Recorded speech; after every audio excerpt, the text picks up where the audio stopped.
Hello everyone, welcome back to my channel. Today we're going to be talking about the binary search pattern. So, the binary search pattern. Binary search pattern is another very popular algorithm pattern that is typically used in situations where we need to do some kind of searching. Yeah, so usually, depending on the kind of problems, it could be combined with some other algorithmic approach. Yeah, but typically at some point in the algorithm, you need to do some form of search to figure out the position of an element or determine if an element exists within a list of elements. So the important point to note about the binary search pattern is there are some preconditions for it. The important precondition for the binary search actually is some form of order. Right? So there has to be some form of order of the elements within the input, right? So whether a list or an array. So I'll use an example, right? So assuming that you have an integer array, and then the elements in this integer array are, let's say is 1, is 3, is 6, is 9, is 11, is 14, is 21. Yeah. So now for this kind of input array, whereby the elements are integers and they appear to be in an increasing order, we can apply binary search to find the position of a particular element in this array or determine if an element exists in this array. It's a very important precondition for binary search. There has to be a form of order. Another example is imagine that we have a Boolean array where the indices represent elements that are either true or false. Yes, but then there has to be some form of order for binary search to be applicable. So something like this. We have true, true, true first all together before we now eventually have a false. For this kind of array, whereby there's some form of order in these elements. And the order now is the fact that the elements of a particular type are side by side in the array. Yeah. So in this case, they are only either true or false, and the elements that are true are all in the same, are all side by side, and those that are false are then come next. With binary search, we can determine the index position where the true ends, the index position where false starts.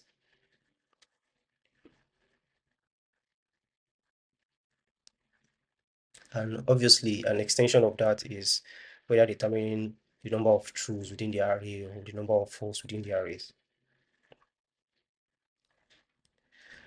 Uh, but if you are quite inquisitive, you ask the question, why use binary search for this? What is this whole binary search? Yeah, ideally, the question will say, okay, determine if you can find. Yeah, so I've actually given a couple of examples, but let's say that, give you an example here now. I say, determine for this first input array, the question says, find the index position of 14 in this array, or find if 14 even exists. Yeah, so you could say find if 14 exists. If it exists, return the index position. So now, to address this kind of problem, typically what you will do if you need to search this and this entry naively, what you will do is you would you probably just have a simple for loop, and then for every index I, you're going to loop through every element. So you're going to have like a pointer here, index I. You loop through, you first go to the next, then go to the next, then go to the next. You keep going until you find 14. Or if you don't find it, you keep going until you get to the end of the array. But in this case, you would have found it. So now this solution that we are just come up with, we can see we are going to loop through the entire array at least once. We actually will loop through the entire array once, and then at the end of at the end of looping, we'll either find 14 or we would not. This is a linear time process in relation to the size of the entire input array. So either we will find 14 and the index of 14 before we get to the end of the array, or we will get to the end of the array and figure out that 14 is not there. Yeah, so in the worst case, which is the case where the element 14 does not actually exist in the array, we will go through the entire array once, all of the elements in the array once, which is an O of n time algorithm where n is the array size.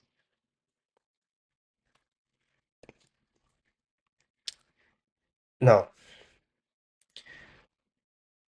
ideally, if the elements in this array are scrambled, yeah, so I'll use the same array, but then I will just scramble them up. Say I have 3 first, and I have 9, let's say there's 1, and then there's 6, there's 10, 14, there's 21, and there's 11.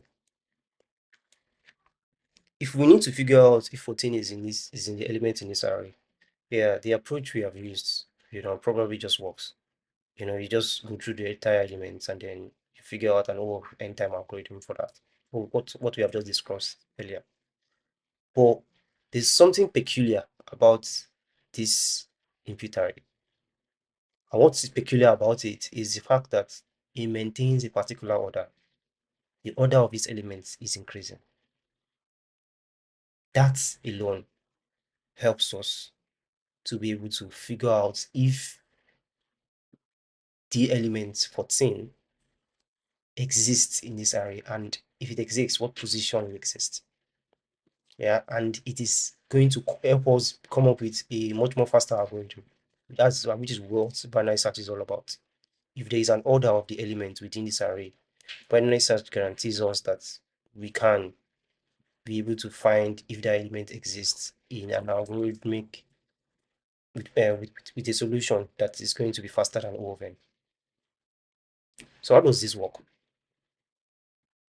The way the algorithm works is we would, if you think about it, it says binary search. So binary is 0 and 1, yeah, 2, and then we are searching. So we are doing some form of searching, and then we are sort of like have like two parts. Those two parts in relation to this array inputs is the fact that we will split the element in the array into two, and we'll split it at the mid portion so that there's going to be a left part and then there's going to be a right part.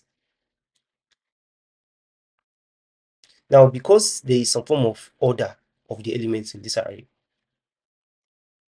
if we can figure out the element in this middle position, let's call it mid,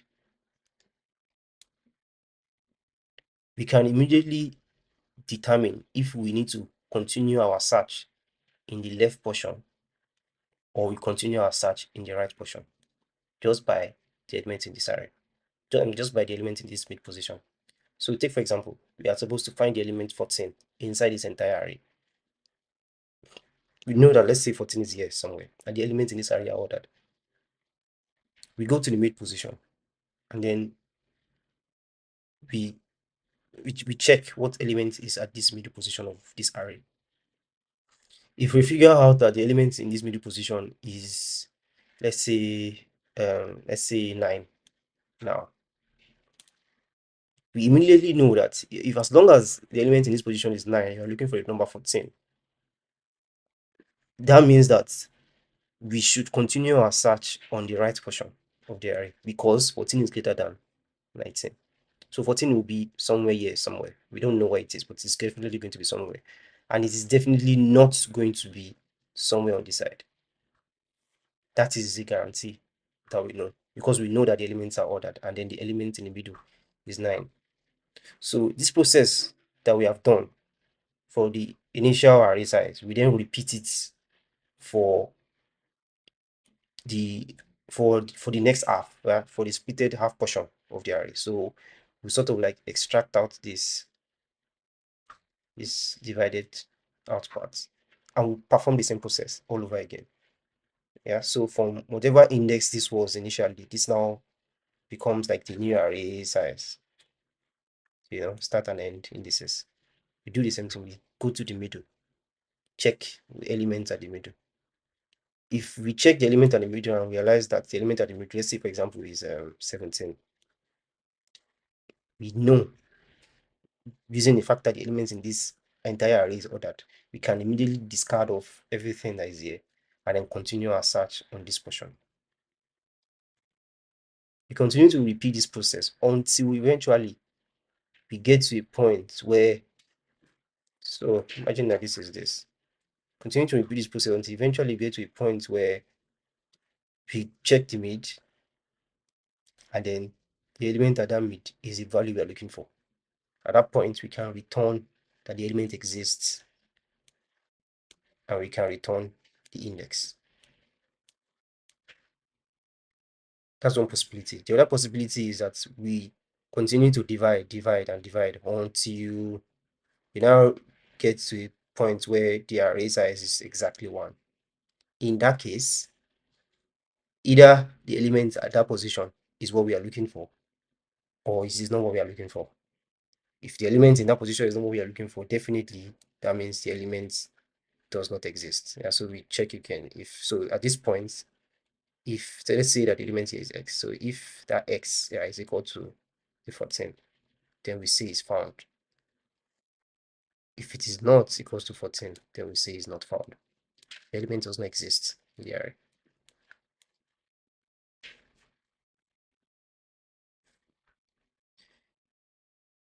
So to the time complexity analysis of this approach, you can see that compared to the initial approach where we had to loop through every element in the array to eventually figure out if an element exists and return the index, or figure out that the element does not exist after looping through all the indices in the array.